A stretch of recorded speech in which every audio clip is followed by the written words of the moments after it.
हरियाणा कांग्रेस के प्रदेश अध्यक्ष उदय भान भी भूपेंद्र हुड्डा की लकीर पर चल पड़ रहे हैं। उदय भान जिस तरह से पिछले 3 साल से भूपेंद्र हुड्डा की जय जयकार कर रहे हैं, जिस हिसाब से वो रिमोट कंट्रोल के अध्यक्ष बनकर भूपेंद्र हुड्डा और दीपेंद्र हुड्डा के आदेशों की पालना कर रहे हैं, अब वही उदय भान भूपेंद्र हुड्डा को अपनी खुद की परिवार की पॉलिटिक्स को लेकर भी 100% फॉलो करते हुए नजर आ रहे हैं और इस मामले में वो हुड्डा वाली बीमारी के शिकार हो गए हैं।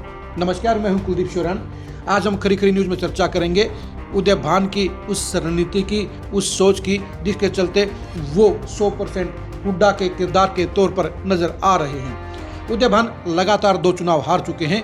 वो प्रदेश अध्यक्ष के तौर पर अपनी परफॉर्मेंस देने में पूरी तरह से फेल रहे हैं। उनका प्रदेश अध्यक्ष पद से हटना भी 100% तय हो गया है। अगले कुछ दिनों में उनकी कुर्सी जाने वाली है। ऐसे में उदय भान के लिए सबसे बड़ी चिंता इस बात की है कि उनके परिवार की सियासत कैसे चलेगी।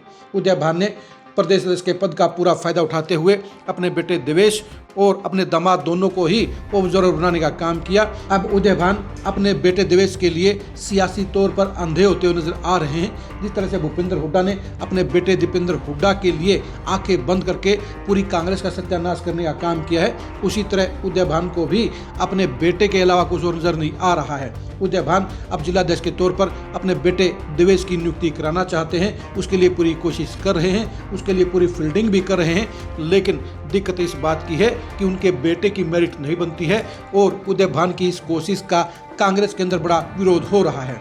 उदय भान को इस बात का बखूबी एहसास हो गया है कि लगातार 2 चुनाव हारने के चलते उनको 2029 में टिकट नहीं मिल पाएगा, इसलिए वो 2029 में अपने बेटे देवेश को टिकट दिलवाने के लिए एक खास रणनीति पर जुट गए हैं। उनको लगता है कि अगर उन्होंने अपने बेटे देवेश को जिलाध्यक्ष बनवा दिया तो फिर वो 2029 में टिकट के मजबूत दावेदार हो सकते हैं और अगर देवेश को जिले की चौधर नहीं मिली तो फिर उनकी दावेदारी कमजोर हो जाएगी, क्योंकि पिता के 2 चुनाव हारने के चलते बेटे को कोई बेनिफिट नहीं मिलेगा, क्योंकि देवेश वैसे भी पर्सनल पॉलिटिक्स के तौर पर इलाके में मजबूत पोजीशन नहीं रखते हैं, बल्कि सभी को ये लगता है कि उदय भान ही अपने बेटे को उसी तरह से प्रमोट करने का काम कर रहे हैं जिस तरह से भूपेंद्र हुड्डा ने अपने बेटे दीपेंद्र हुड्डा को प्रमोट करने का काम किया है।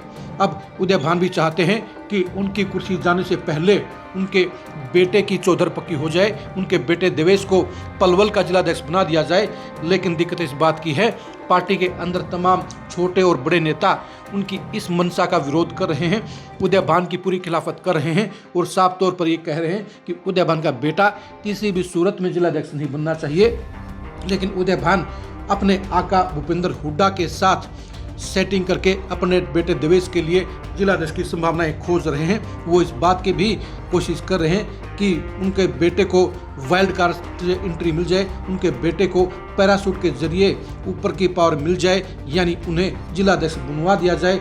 लेकिन उनकी ये उम्मीदें पूरी होने की गुंजाइश कम है, क्योंकि जिस हिसाब से राहुल गांधी हरियाणा में वर्किंग कर रहे हैं, जिस हिसाब से कांग्रेस के ऑब्जर्वर वर्किंग कर रहे हैं, उसके हिसाब से उदय भान की सिफारिश, उदय भान के पद, उदय भान के कद और भूपेंद्र हुड्डा की अप्रोच भी देवेश के किसी काम नहीं आएगी, जिसके चलते उदय भान का ये बेटे को चौधरी बनाने का सपना टूट सकता है। क्योंकि हरियाणा की कांग्रेस की सियासत में अब उदय भान का दौर खत्म होने वाला है।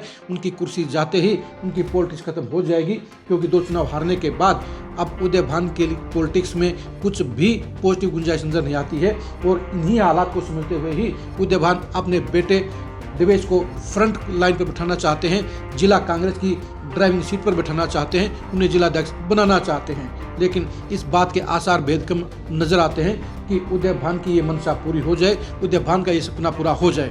आप उदय भान के इस सपने को लेकर क्या सोचते हैं, कमेंट करके जरूर बताइए। क्या उदय भान का बेटा देवेश जिलाध्यक्ष बनने के काबिल है?